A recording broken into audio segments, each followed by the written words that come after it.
Hi, എല്ലാവർക്കും നമസ്കാരം. നമുക്ക് ഈ പുഴയും കടന്നതിലെ അരവിന്ദൻ്റെയും മക്കളുടെയും നാളത്തെ നല്ലൊരു പ്രൊമോ വിശേഷം കേൾക്കാം. അങ്ങനെ ഗംഗയുടെയും വിനീതിനെയും കല്യാണമൊക്കെ കഴിഞ്ഞ് രണ്ടുപേരെയും ശാരദ സ്വന്തം വീട്ടിലോട്ടാണ് കൂട്ടിക്കൊണ്ട് വരുന്നത്. അതിനുശേഷം രാത്രിയിൽ അവർക്ക് താമസിക്കാനുള്ള നല്ല റൂമൊക്കെ അറേഞ്ച് ചെയ്യുന്നുണ്ട്. ആ സമയത്ത് കാവേരി പറയുന്നു, നമുക്ക് ഹോം സ്റ്റേ തുടങ്ങാനായിട്ട് നമ്മൾ ഒരിക്കൽ 2 റൂമില്ല, അതിൽ നല്ല റൂം തന്നെ വിനീതേട്ടനും ഗംഗച്ചയും കൊടുക്കാമെന്ന് പറയുന്നു. അങ്ങനെ ആ റൂമിലോട്ട് ഗംഗയെ കൂട്ടിക്കൊണ്ട് വരികയാണ്. ആ സമയം ഗംഗ അനിയത്തിമാരോടൊക്കെ ഇരുന്ന് സംസാരിക്കുകയാണ്. ആ സമയത്ത് കാവേരി വന്നിട്ട് ഗംഗയടുത്ത് പറയും, ഗംഗേച്ചി ബാ വിനീതേട്ടനെ വിളിക്കുന്നുണ്ടെന്ന് പറയുന്നു. അങ്ങനെ മുത്തശ്ശിയും കാവേരിയും കൂടി ചേർന്ന് ഗംഗയുടെ കയ്യിൽ പാലൊക്കെ കൊടുത്ത് നല്ല രീതിയിൽ മണവാട്ടിയായിട്ട് അണിയിച്ചൊരുക്കി വിനീതിൻ്റെ റൂമിലോട്ട് കൊണ്ടുവരുന്നുണ്ട്. വിനീത് നല്ല ടെൻഷനിലാണ്. അങ്ങനെ അതിനുശേഷം അവർ കുറച്ച് നേരം ഇരുന്ന് സംസാരിക്കുകയൊക്കെ ചെയ്യുന്നുണ്ട്. അതിനുശേഷം ക്ഷീണം കാരണം രണ്ടുപേരും ഉറങ്ങുകയാണ്.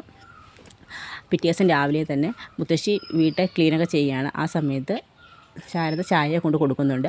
അതിനുശേഷം കാവേരിയും വന്ന് ചായ എല്ലാം കുടിക്കുന്നുണ്ട്.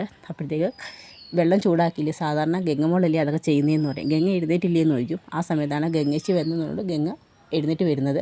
ആ സമയത്തേക്ക് മോളെ ഇന്നലെ ഉറക്കമൊക്കെ സുഖമായിരുന്നു, ആ കിടന്നപ്പോഴും ഉറങ്ങിപ്പോയെന്നൊക്കെ പറയും. പക്ഷേ ഗംഗയുടെ മുഖത്ത് ഭയങ്കര ഒരു തെളിച്ചം, സന്തോഷമൊന്നും കാണുന്നില്ല. കാരണം ഗംഗ ആഗ്രഹിച്ചത് മറ്റൊരു നാട്ടിലോട്ട് വിവാഹം കഴിച്ച് പോകണമെന്നൊക്കെയാണ്. അങ്ങനെ അതിനുശേഷം ഗംഗ മോള് പോയി കുളിച്ച് ഫ്രഷ് ആവാനൊക്കെ പറയുന്നുണ്ട്. അങ്ങനെ ഗംഗ പോയി കുളിക്കാനൊക്കെ പോവാണ്. ആ സമയത്ത് വിനീതിൻ്റെ റൂമിലോട്ട് നമ്മുടെ നിള വരുന്നുണ്ട്. നിള വന്നപ്പോൾ നിലയെടുത്ത് പറയും, മോള് പോയി വിനീതേട്ടനൊരു ബ്രഷ് എടുത്തുകൊണ്ട് തരാൻ പറയും. അങ്ങനെ ബ്രഷൊക്കെ എടുക്കുകയാണ്. ആ സമയത്ത് നമ്മുടെ മുത്തശ്ശി അങ്ങോട്ട് വരുന്നുണ്ട്. മുത്തശ്ശി വരുന്ന സമയത്ത് വിനീത് പറയുന്ന അമ്മയെക്കുറിച്ചാണ്. എന്നാലും അമ്മ കല്യാണത്തിന് പങ്കെടുത്തിട്ട് ഇങ്ങനെയൊക്കെ ആയാലും മുത്തശ്ശി എന്നൊക്കെ പറയും.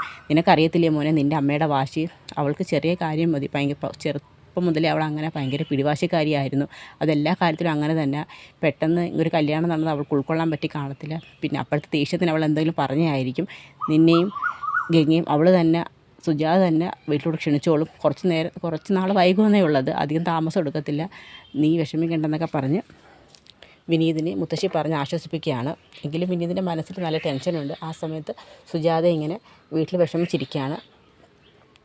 ആ സമയത്താണ് വിനീതിൻ്റെ സഹോദരി അങ്ങോട്ട് വരുന്നത്. അവരും ഒട്ടും മോശമല്ല.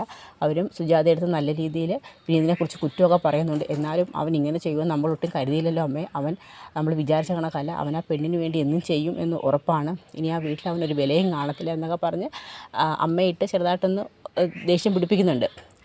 അതിനുശേഷം പിന്നെ കാണിക്കുന്നത് തന്നെയാണ്. അവിടെ രാവിലെ വിനീതിനും ഗംഗയ്ക്കും വേണ്ട ഫുഡെല്ലാം ശാരദയും കാവേരിയൊക്കെ ചേർന്ന് ഒരുക്കുന്നുണ്ട്. ആദ്യമായിട്ട് വിവാഹം കഴിച്ച് വരുന്ന കണക്കുള്ള രീതിയിലുള്ള ട്രീറ്റൊക്കെ അവർ ചെയ്യുന്നുണ്ട്. നല്ല രീതിയിൽ ഫുഡൊക്കെ വെച്ച് രണ്ടുപേരെയും ക്ഷണിച്ചുകൊണ്ടൊക്കെ വരുന്നുണ്ട്. പിന്നെ നമ്മുടെ ജയപാലിനെയാണ് കാണിക്കുന്നത്. ജയപാലിനും മകനും കൂടി ഇങ്ങനെ നടന്നു വരുന്നതാണ്. ആ സമയത്ത് ജയപാലൻ മോൻ്റെ അടുത്ത് പറയും, എൻ്റെ മനസ്സിൽ ചില പ്ലാനും പദ്ധതികളൊക്കെ ഉണ്ട്, നീ എല്ലാത്തിനും അച്ഛൻ്റെ കൂടെ നിൽക്കണം, അച്ഛന് നിന്നിലാണ് ഒരു പ്രതീക്ഷ മൊത്തം, ബന്ധുക്കളാരും ശത്രുവാണെന്ന് നീ തിരിച്ചറിയണം, നമുക്ക് എപ്പോഴും നമ്മുടെ ഭാഗം മാത്രം ജയിക്കണം, മുന്നിൽ വരുന്ന എല്ലാ തടസ്സങ്ങളെയും വെട്ടി നീക്കി നമുക്ക് മുന്നേറാൻ ശ്രമിക്കണം, അച്ഛൻ അത് അങ്ങനെയാണ് ഇവിടം വരെ എത്തിയത്, പിന്നെ മോൻ എന്നും അച്ഛൻ്റെ കൂടെ ഉണ്ടാവണം, നീയാണ് അച്ഛൻ്റെ ബലം എന്നൊക്കെ പറഞ്ഞുകൊണ്ട് മോൻ്റെ അടുത്ത് ഓരോ കാര്യങ്ങളൊക്കെ ജയപാലൻ പറയുന്നുണ്ട്. അപ്പോൾ അതൊക്കെയാണ് നമ്മൾ നാളത്തെ പ്രമോഷൻസിൽ കാണാൻ പോകുന്നത്. അപ്പോൾ എല്ലാവർക്കും കഥ ഇഷ്ടമായ ഒന്ന് സബ്സ്ക്രൈബ് ചെയ്ത് സപ്പോർട്ട് ചെയ്യണേ.